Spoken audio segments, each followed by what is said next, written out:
Oh. Not as bad as last week, huh? Not as bad. Let's start the show.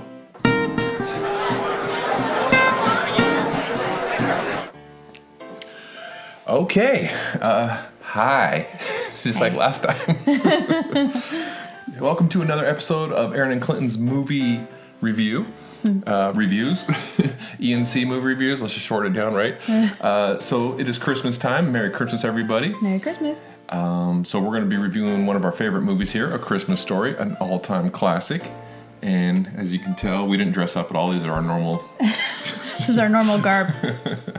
But she tried to get about as close to the mom as you can get. I got as close to Ralphie as I can get. And we're not going to be spending a bunch of money on costumes or anything like that. So Nope. So we wore our ugly sweaters from last year. And I'm sure with the green screen going on, this is probably looks like I got holes in me or something. It has no neck right here. It's like floating. But so yeah, we're gonna review The Christmas Story, one of our favorite ones. Like I said, let me say something about last week too. We had a little problem with copyright issues last week. We showed clips, and Funny or Die copyright claimed us for showing a few seconds of their clip. So I actually had to redo the video and take it out. So if you watched it, you didn't see it in there. You're thinking, what are you talking about? Well, it's because I took it out after the copyright claim and I had to re-upload it. So we're not going to be showing clips anymore. We'll show maybe some little scenes behind us, some pictures and stuff like that, but we're not going to get too deep in it because it's a lot of work to go through to just get a copyright claim and then not be able to use it. So, and I know technically there's certain laws where you can use stuff like that, but I just don't want to I don't want to fight that battle. I'm not going through it. So it's not worth it. So we're just going to go ahead and talk about it a little bit. It'll definitely be shorter than last week, so we're going to try to keep these much shorter. We really rambled on for a long time, as I'm doing right now, as I tend to always do. Yes. Like the way you look at me like, yes, you do. He does ramble on. Yes, he does ramble. He's a rambler. But I'll put these shot glasses out of the way here. So anyways, so you want to give a little... Oh, real quick too, obviously any of our videos, spoiler alerts. We're talking about the movie. If you haven't seen the movie, there's going to be spoilers, so that should go without saying, but just in case, there you go. So what's basically the movie about? Oh, well, it was released in 1983. It stars Peter Billingsley, who was the blonde main kid. Ralphie, the main Ralphie. kid. And what's funny is, it was released in 1983, but it takes place like in... 1940s. Oh, was it the 40s? I was going to say the 50s, even that, or back when, times were all better. the guys wore hats, you know what I mean? And all the Suits cars were huge. And women stayed home. And women stayed home and cook, Much better Took times. care of the kids. The way things should be right now. Yeah. Says the stay-at-home dad. Says the stay-at-home dad, the one who does all the cooking and cleaning. and she's the mom who goes to work. The mom who brings in the bacon. So it's totally opposite of how it was back then, but we make it work. Yes, we do. High five on that one. I'm sorry, so I cut you off, so go ahead. That's okay. And then there's Darren McGavin, who played the old man. I kind of, when I read these, just a little side we said the note old here. Man, the dad? Yeah. Oh, okay. So I don't know if they ever actually said his name, because every review that I watched, they called him the old man or dad. They never actually said his name. So I'm trying to rack my brain in the movie thinking, did they ever say his name? I don't think they did. Gosh, that would have been something. Sometimes we'll look up stuff before we rewatch the movie, then sometimes we'll look it up after we did this afterwards. I wish we would have done this before because I would have paid more attention to that. I don't think they ever do. I know if they did. I know the neighbor's name more than I know him. Bumpasus! Sons of bitches! Yeah, that's true. That's a good point. Yeah. So maybe if you know, put a little comment down below and let us know if they actually say his name. I guess we could always look at the credits, huh? It'd probably say...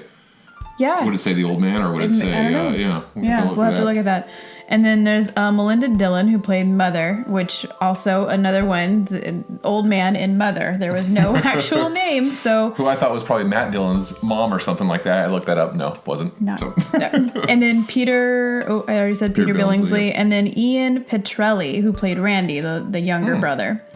So those are the main characters. There's obviously other kids that played in the movie, but, I didn't really look them up. And I didn't really care. And then the director is Bob Clark, who... now, did he also was he the one that narrated it? No. Oh, okay. Nope.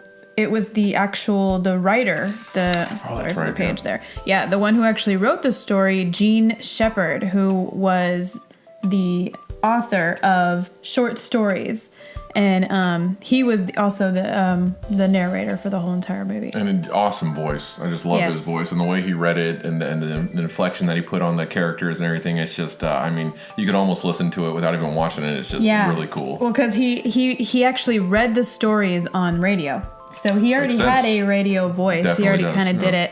And the story that this is actually loosely based on is called "In God We Trust, All Others Pay Cash." Oh. So that was his short story. It was written in 1966. There are other scenes in the movie that they pulled from other parts of his book, but other books. Right. But this one, like the broadness of A Christmas Story, was based on that. So interesting. Yeah. And he also, just fun little fact, Gene Shepherd did a cameo in the movie. He was actually in the store, in the line where, you know, when Ralphie and Randy, they go up to the line at the very beginning and the guy was like, hey. Oh, the line starts back. Yeah, so it was the father. Yeah. That's Gene Shepherd. And his wife. That was his wife, too. And I just a little side. Wait, which... The guy that said something to the kid? Yeah, like, hey, kid, the line starts here and ends there. Yeah. You know, well, actually, it's funny he said that because he actually said it the opposite way. He said, did. The line ends here. And starts there. Or did he say it? No, he did, because I thought the same thing. I remember the way he said it, I remember thinking it backwards. seemed like it was backwards, but like then if you really think about the way he said it, it's like, well, I guess, it would start... You know, I don't know. It was weird, though. It felt backwards the way he said it. Yeah. But, so that... I'm sorry. Say it again. So he was the... Who was he again? He was short-term memory loss. I know. Gene Shepherd was the dad who told and that them. was Gene Shepherd that said yes, that. and his wife, his actual real-life wife, interesting. was the one who didn't say anything, but she was next to him. And also, real quick on that little, for those of you who have seen the movie, I remember that scene. She told me, I didn't know this until she just told me this a little bit ago. When Ralphie gets in the line back there's that weird kid that's kind of wearing the goggles, like, the goggles and like the aviator type helmet or whatever. Yes. And they said actually he wasn't supposed to be in the movie. He just happened to be in the mall when they were filming, and the director, I guess, noticed him and thought, because he was wearing the garb, he was wearing the whole thing. Yeah, he was wearing what he was wearing. This is perfect, right he's here. hilarious. Yeah, like, and they put him in there. Such a weird kid. What is he? He's like, I like Santa. Or he's like really weird. And he's like, okay. Ralphie's like, okay, that's great. Like, don't bother me. What do you say? Like, don't bother me. I'm thinking or something like that. No, that was when the witch walked up to him from Wizard of Oz. But I thought that was pretty funny though. That kid wasn't even supposed to be in the movie, and they just saw him like, look at this kid. We gotta have him in there. He's wearing aviator goggles in the mall. So, do you want to talk about what your favorite scene was? You know, this is one of those movies that had, like The Big Lebowski, there's just so many scenes that are classic. I don't know if it's certainly a scene or not. I mean, there's so many little, the lamp, him getting the lamp, fragile, when he gets the box, and that's where everyone says that nowadays, fragile, when they read it, it must be Italian. And I think that's fragile, honey. Yeah. And, so he wins it through a contest or something on the radio or something like that, and ends up being the lamp, oh, shoot, I wish we brought it down. We have a little statue of it, the lamp leg, and it's just a leg with like a nice stocking on it and a lampshade on top of it, and he's so proud of it. Of course, he wants to set it up by the window so the whole neighbor can see it, and the wife's just like, no, she's not having it. So sexually oriented. Yeah, and then Ralphie, he's like, yeah. He's like feeling up the leg constantly. I like it. It lights up. It's so beautiful. It's like, oh, geez, if you can imagine your son doing that, you'd just be like, stop it. That was definitely one of my favorite ones. Because then she ends up, like I said, spoiler alert, she ends up breaking it later, and the whole thing is, did she do it on purpose or not? She acts like it's an accident, but I think she did it on purpose. Pretty sure. And, he tries to glue it back, takes forever to get it back, and he touches the last little piece, puts a lampshade on it, and just crumbles down. Oh, gosh, that, fudge, when they're changing the tire out there. I mean, I'm like, there's so many, like, my mind's, going crazy. I like the beginning part of the movie when they're looking to the store window, and even though we're not old enough to remember those times where that was a big thing, there's something so pure and innocent about it, where everyone's gathering around the store window and looking at all the toys that are coming out for Christmas, and it's just the whole scene set up. And then when he finally sees the main kind of arc of the story is how he wants a Red Ryder BB gun rifle, and he sees that, and that's just like his dream, and I can remember being a kid wanting a little BB gun rifle, and when you're a young boy and girl too, that's something that it's all boys. Well, maybe not nowadays as much, but there was a time where all boys wanted a gun growing up, and it's just I can remember that. But I thought that just the scene of how cool that was, where everything's not online. There was nothing. Obviously, wasn't online back then, and just going to the store and everyone's standing there and looking at it. Are you nervous that our son's waking up? Yeah, I think I can hear him. our son may come down while we're doing this. That may very well happen. So if he does, he's going to be part of the video because we tried to put him down to sleep and he was not having it. He's not used to sleeping on his own. We're still trying to train him to do that and everything like that. So he's not having that. But anyways, so what else you got going on? Okay, so yep, I can hear him. He's coming. So I wanted to my favorite scene. Go ahead. Is I'm sorry, he looks so cute right now. My favorite scene is the Chinese restaurant scene. Yes, towards the end. Yes, when they start singing and everything. And I found that the funniest part about that is I read a little background about it, and the main characters didn't know that the guys in the restaurant were gonna sing. So it was all like, so it was a pure surprise. So when they started laughing at the singing, it was like a genuine, like, what's happening right now? Like, they're singing.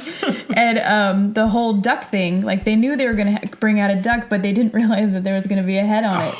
So it was this all impromptu. Because for that scene, they're kind of freaking out when they bring out the duck. The head's sitting right there, and they kind of pointed. They still got the head, and the main waiter chef dude just goes whap and chops off the big butcher's knife, and they scream and everything. So that was a genuine scream that she did. She's like, oh my gosh, like they actually just cut this like dude's head off. Because what happens is obviously everyone loves turkey, and she's cooking the turkey, and the Bumpuses, which are the neighbors, their dogs break in and kill the turkey. I mean, not kill it, but just eat it and completely devour it. So they go out to eat. Nothing's open that night except for a Chinese restaurant. So that's why they end up having duck instead of turkey. Okay, so that was that was my favorite scene. I wanted to kind of tell you a few little fun facts. I'll say real quick while she's looking at that. When he does the whole lamp scene where when it breaks and he's all upset before he puts it back together and he's going out, he gets so frustrated he doesn't know what to say. He just can't think of anything, and the only thing that comes out is "not a finger," which I don't know. I guess don't touch anything. Don't lay a finger on it. Not a finger. But not a finger. Okay, so we kind of told the fun facts, but there is one that's kind of like a little afterwards. In 2004, this was actually filmed in a real house, and they actually filmed it in two different locations, somewhere in Canada and then somewhere in the United States. I can't remember. And a lot of the snow scenes were fake snow. Right, I remember you telling me that. Yeah, they had to like pump this snow. And everywhere. And the whole town is covered with snow, and to think that was all fake snow, I mean, how much that must have cost to do that? Yeah, and insane. they said the residents that were living there there was not one complaint about how loud the machines were. They loved it. They were so psyched that their town was being, that's cool. In this movie, and they had no idea what this movie was about. They were just psyched that it was happening. But back to my thing. In 2004, some guy named Brian Jones, a San Diego entrepreneur, he bought the house where it was filmed, and he bought it on eBay for $150,000. Wow. Yeah. And then he spent $240,000 renovating it to look exactly like what it looked like. Serious? Yeah, because the people that lived in there before, they obviously changed it to a normal house. But he made it to like the exact replica. And then he turned it into a museum. So you can actually go there today. No way. Yeah. And you can bid on eBay to spend the night on Christmas Eve and Christmas Day if you wanted to. That would be so cool. Wouldn't that be cool? Oh my gosh. Where did you say it was? It's San Diego? No, he was from San Diego. I think it's Wisconsin or something like that. I might be completely wrong. Right. If I am, please put that on the notes because I can't remember exactly. I didn't write it down. That would be so cool though to actually go there and not only see it, but be able to stay there for a night. Stay there, It'd be hard to sleep. I know, you'd be so excited just running around the house and everything. Like put up a crazy crappy tree and it would be really fun. I wonder if the furnace works or does it spit out black smoke? Like I hope not. My You're gosh. like, okay, I didn't want it to be this That's authentic. too genuine. That's a little too authentic, you guys. So yeah, those are my little facts. There were other things that were in there, like the whole tongue stuck to a pole. I'm sure most people, if they've seen this story, they know that they actually had like a suction inside the pole that when he put his tongue to the pole, it actually had like this like thing and it just like sucked his tongue in. Because it looked so real. I thought they might. It was like instant, like stick. Yeah, and the farther back you go with movies, the more they actually, like they used to actually hurt horses back in the movies instead of westerns, and they stopped doing that. But the farther you go back, the more they're able to get away with doing horrible stuff. So I kind of thought maybe they just actually had him stick his tongue to a really cold pole, because that the warm and the cold it's gonna just stick there like that. But no, that's your little suction thing, because it looked really real. Suction thing, And I thought about that scene too, because your tongue's so small, it'd be easy to pull yourself back and then like yank your tongue and really hurt it. So the suction must have been enough to hold it, but like if he were to jerk back, it would wouldn't I think it was because he was a good actor where he was able to like kind of move his face and not disconnect his tongue. And all the kids were really good actors. Yeah, really good. They that was another thing. They actually said that prior to filming, they had all the boys get together and hang out for weeks and to really get to know each other. Exactly. So that's why. When you see them on film, it's like they have this kind of like long-term friendship feel. It's because they kind of do. They already felt it. Oh, and there was another fun fact. I'm sorry. I'm like running all over the place. Peter Billingsley, the main boy who played Ralphie, he actually was the very first boy that they auditioned for the Ralphie position.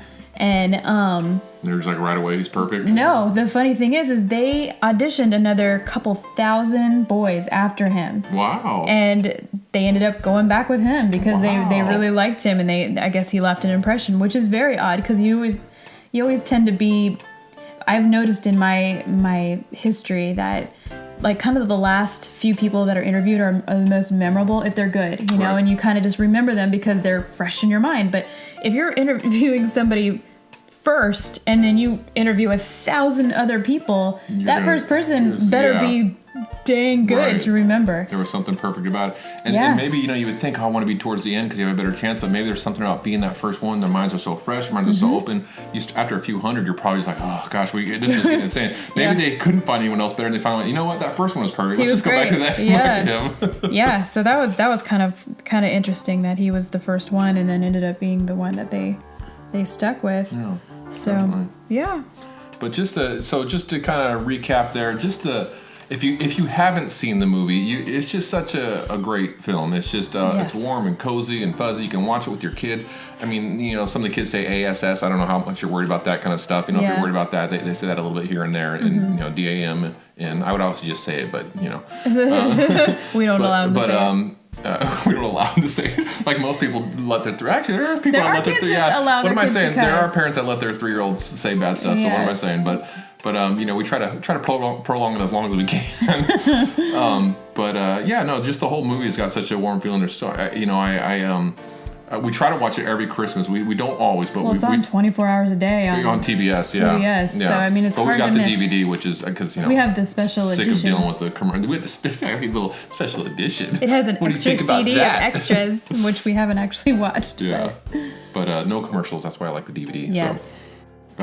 So I'm trying to. Man, I should have wrote down some more of my favorite scenes. There's so many just classic scenes there. Ralphie getting mad and finally getting upset and beating the bully up that's always bullying him. It's great. Oh, I love that scene. Yeah, it's just like, he finally gets him back. And, I love when they first talk about him, Scott Farkas. What a horrible name, Farkas. I don't know if they said his first name. What was Scott? I know it was Farkas was the last part of it. And he said, what a horrible name. He said he had yellow eyes. If something, like yellow eyes. Yellow eyes. And I remember even when I was a kid watching, like, his eyes aren't yellow. Yeah.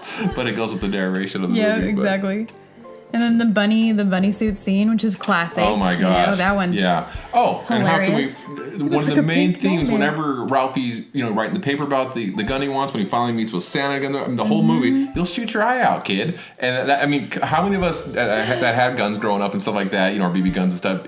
Don't shoot your eye out. My mom used to always say that, and that's something parents would always say to kids. You're gonna shoot your eye out. So that was such a classic line. He'll shoot your eye out, and he did. And then he ends up, spoiler. Shooting his eye out. He did end up shooting his eye. Well, not out, but he shot his. Oh, okay. But he shot his glasses out. Yeah, and it gets a little mark there. Yeah. And then he crushes his glasses. And he crushes them when he's so looking for him. He makes up the whole story about the icicle and everything like that. Yeah. and that's and what's funny is when she takes him upstairs and was washing his face off and everything like that after he shoots his eye out, but he makes up the thing about the icicle. She's buying it, she's believing it, and that's the only time in the movie where they look at the camera and he actually looks over at the camera and he kind of smiles I got away with it. I got away. She's believing it. I thought that seemed weird. Yeah, usually movies that do that, they'll do that throughout the whole movie, you know. But this is the only time. Even the end, you would think like at the end he'd be like, I narrated, so I'm looking at the camera. Yeah, but looking at you a wink like, or something. But it's just that one time. So it's kind of special. At the same time, it's kind of like, okay, that's weird. Why? But the bathroom reminded me of another scene when he says, "Oh, fudge," when they're out changing the tire, but he actually doesn't say fudge. He says the bad word. But of course, with the movie, they just play fudge. They're not going to play him actually saying the F word. Which he actually did say the F word. While filming it. Oh, really? He said it over and over and over again. He must have loved that part. He's like, this is so awesome. Yep. But when they were up there, and she's like, where did you hear that? And he blames Schwartz, one of his friends on the street, and the mom goes and calls. Gosh. And you hear Schwartz's mom on the phone just beating the crap out of Schwartz. Like, what did I do? What did I do? But the funniest part of that scene is when she goes, do you know what my son just said? And she tells him, and like, oh my God, it's horrible. And do you know where he heard it? And you hear the mom go, probably his father. Because his father's always freaking bird and swearing, never actually saying a bad word, but you get the point of what he's trying to do. Yeah, I'm sure. It is a classic. Should we rate it now, or are you? Yeah, I'm ready to rate it. Okay, so should we do the bunny suit or the lamp? Oh wait, hold that up for a little bit. There is the lamp leg. In case you don't know, that's the lamp there that he's holding, his precious lamp with the leg on it there. So he's holding it for dear life right there. And then this is the bunny suit that his aunt gives him that he looks like a pink nightmare, as a dad says. He looks like a pink nightmare. You want to take it off? And of course he's like, yes. But so we'll give it bunny heads, huh? We'll give it Ralphie bunny heads. Yeah. Well, if this was just purely based on the movie, just based on a movie, I would give it 4 out of 5 bunny heads. But as a Christmas movie, I'm giving it 5 out of 5 bunny heads.